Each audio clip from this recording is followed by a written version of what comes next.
boys and girls, welcome to Jayde's story time. Before we start the story, have you brushed your teeth, got into your cozy pajamas, and got your favourite teddy? Great, let's begin. Tonight's story is Midnight Teddies.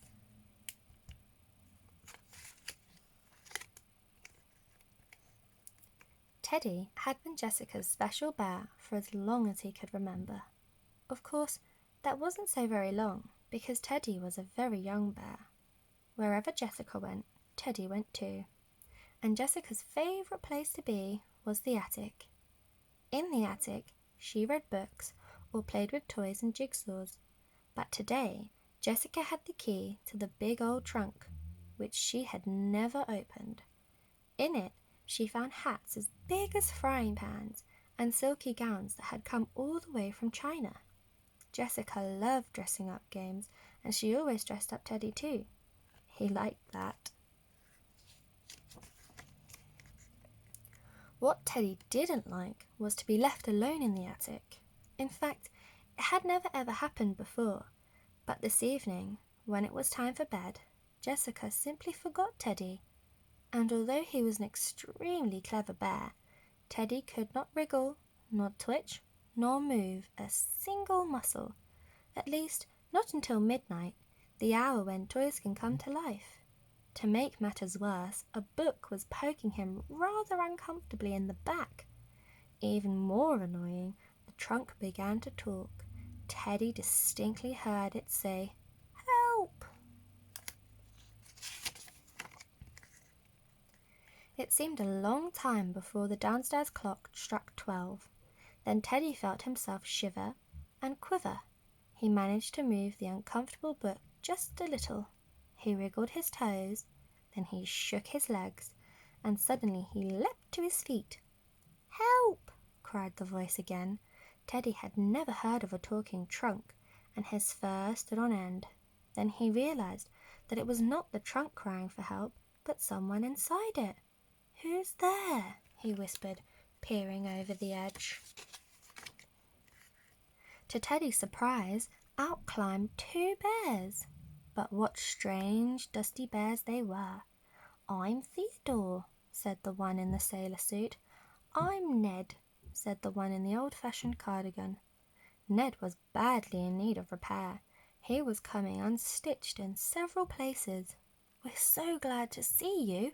We were put away years and years ago when our children grew up. It's been terribly boring closed in the trunk with no one to play with." "Theodore is horrid," complained Ned. "When he can't think of anything else to do, he tickles." "Well," said Ted, "tonight we can play together." Because he was the bear of the house, Teddy led the way. Theodore and Ned followed him to the top of the stairs, then they all went down, bumpety-bump, bumpety-bump, one step after another, until all three landed in a heap at the bottom. Clouds of dust flew up around the two old bears, especially Theodore, who sneezed, "A tissue! A tissue!" Teddy was alarmed. What if someone heard the thumps and bumps and sneezes? He tiptoed to Jessica's bedroom and opened the door. Silly Lily opened one eye, but otherwise no one stirred. He opened the next door. "Who's that?" asked Ned. "Jessica's brother," said Teddy. "But he doesn't like bears. He likes jets and rockets." "What's a jet?" said Theodore. "What's a rocket?" said Ned. Teddy stared at them. What a long time they had been in the trunk if they didn't know what about jets and rockets. But the two old bears were even more puzzled when Teddy suggested they play in the bathroom. Theodore and Ned had never seen such gleaming taps or so many complicated handles. Theodore tried them all. Suddenly, water showered down from above his head. Poor Ned was soaked. He had wanted to play with the plastic ducks and fish and boats. Plastic was something very different indeed. Next, Teddy took his two new friends downstairs. In the kitchen, there was even more knobs and switches and handles. Theodore actually felt quite giddy with excitement. Teddy opened the refrigerator and a light came on. "It's magic," said Theodore. "No," said Teddy, "it's electricity." Theodore shut the refrigerator door, then opened it, shut it, and opened it, just to see the light go off and on. He stood on his tiptoe, but he couldn't reach the magic light. So he stood on his tallest tiptoe, grabbed the shelf, and pulled himself up. Whoosh came down the tub of yogurt. Zoom went Teddy, and caught it just in time. Teddy, being used to electric lights, was more interested in the food. Yogurt was his favourite, and he took a little taste, or two, or three, before he put the pot back on the shelf. He didn't notice Theodore clinging to the refrigerator door, and certainly no one saw the pot of strawberry jam until, that's it was suddenly all over the floor. Teddy was horrified. "Quickly," he gasped, "get a cloth, get a mop." The three bears wiped and mopped until there wasn't a bit of strawberry jam left on the floor. By then, Teddy had decided that the kitchen was rather a frightening place.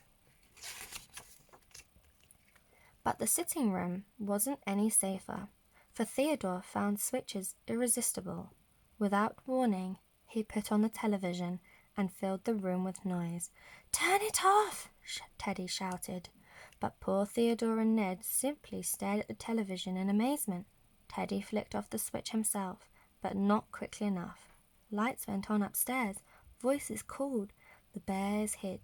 They heard footsteps in the hall. The door opened and someone big peered in and then went away again. "Let's go back upstairs," Teddy said, and the others agreed. They had had enough excitement for one evening.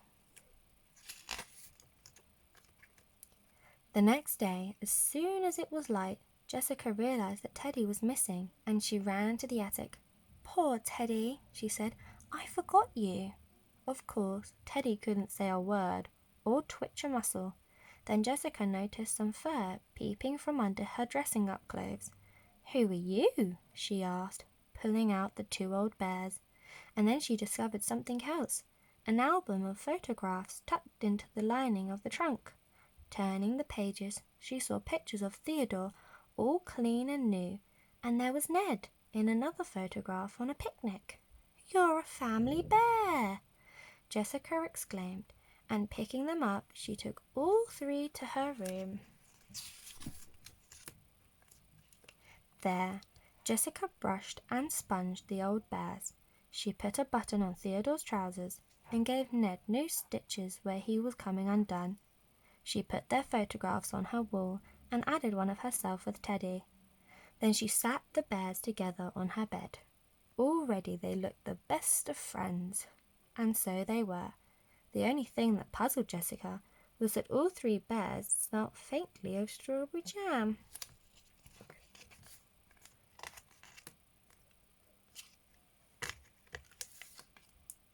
Please make sure to like and subscribe for more bedtime stories.